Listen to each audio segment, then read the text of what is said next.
In 2019, God spoke these two words to me: Ruby girl.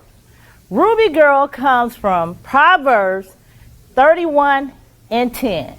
Who can find a virtuous woman, for her price is far above the price of a ruby?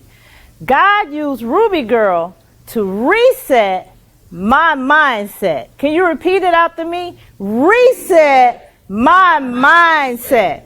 I went from thinking like a victim to thinking like a victor. My name is Karron Dodd, and I am your favorite Ruby girl.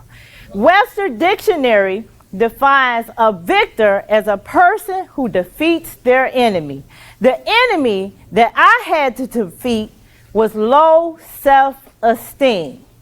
DoSomething.org defines low self-esteem as a thinking disorder where the person thinks that they're inadequate, unloved, and not able to obtain success.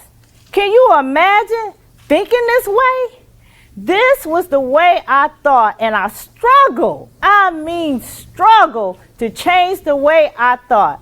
My thoughts were so self-defeating that I would think myself out of promotions, good relationships, and also out of opportunities. I just didn't think I deserved that. But that's the way I used to think until God did what? He reset my mindset. Yes. So today I'm coming to give you 3 steps on how to reset your mindset from victim to victor. The first step is to understand that no matter what you have been through, you are still God's valuable jewel. Thomas Carlyle says, adversity is the diamond dust that heaven uses to polish its jewels. You are God's precious gems, and God polishes you through the adversity, through the hard times, and through the trials that you go through. Just like a authentic jewel has to go through a process of being exposed to high heat and extreme pressure, you're going to have to go through the same process if you want to be used by the Master. God began to form me as his precious jewel when my mother was 16 and she met my father, a married man. The first time that my father tried to kill my mom, he hid under her house with a shotgun. He was hoping that she would come home with another man so that he could kill her. My father was so broken that his love language was, if I can't have her, nobody else can. So when I was 3 years old, my father fell asleep and I wanted to go outside. But my daddy was not the type of daddy that you woke up. So I sneaked outside, and while I was playing in the backyard, I heard voices. They were coming from the woods. So I got up and I walked into the woods and I came into this clearing. All around me, adults were engaging in sexual activity. So I stood there frozen, not understanding what was going on around me until somebody yelled at me. So I took off running back to the house, but I didn't tell my father because I didn't want to get in trouble for leaving the yard. The next day, my dad fell asleep again. I sneaked out of the house with the purpose of going back to this hookup spot. So this time, when I walk into the clearing, this couple is standing there kissing. So I say, "What are you doing?" So the man looked at me with a smirk and said, "We're playing a game. You want to play?" So the woman got mad and said, "Leave her alone." And the man pushed her aside because his focus was now on me. And I thought, he wants to play with me. I like games. My daddy never plays with me. So when he reached his hand out to me, I took it. I was like, if he want to play with me, he's not going to hurt me. That predator lied to me. He hurt me. And do you know what he said when he was done? He didn't say, I'm sorry. He said, don't you tell nobody what I did to you. So when I walked home that day, I was a different little girl. I didn't have my sparkle, my shine was gone, and my virtue was gone. So when I got home, you know what my parents was doing? They were fighting. They didn't even know that I had been gone. And then they didn't even notice that their little girl was different.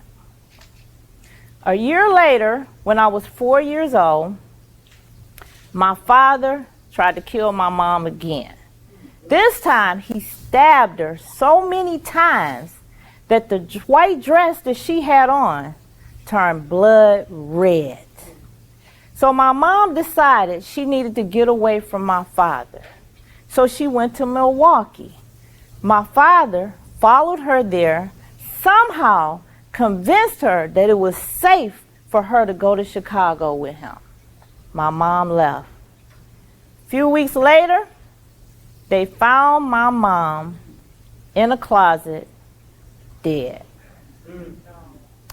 The second step is to change who you identify as.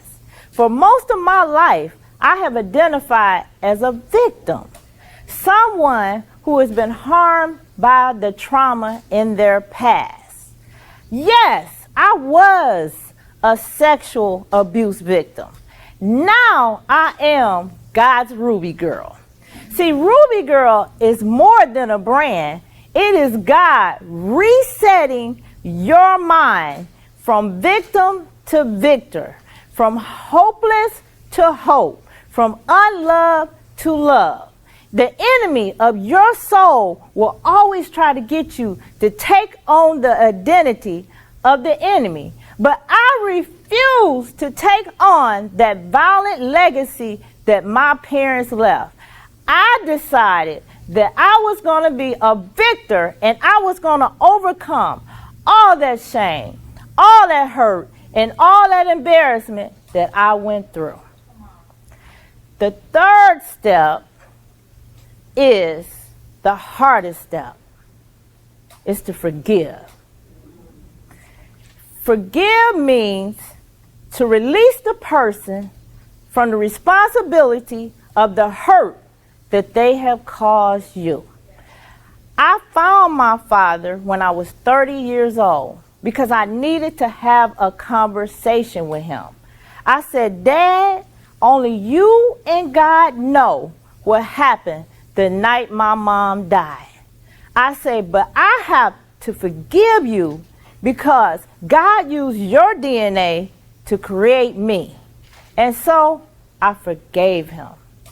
I had to forgive my father because I wanted victory over my past. I wanted to be free. So let me give you the 3 steps. Number 1, no matter what you've been through, you still God's precious jewels.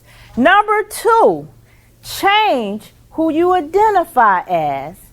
And number 3, forgive. Now, once you do these 3 steps and you feel that transformation come on, connect with me. Let me cheer you on. My name is Karron Dodd. You can find me on Linktree. Look up The Favorite Ruby Girl. Thank you.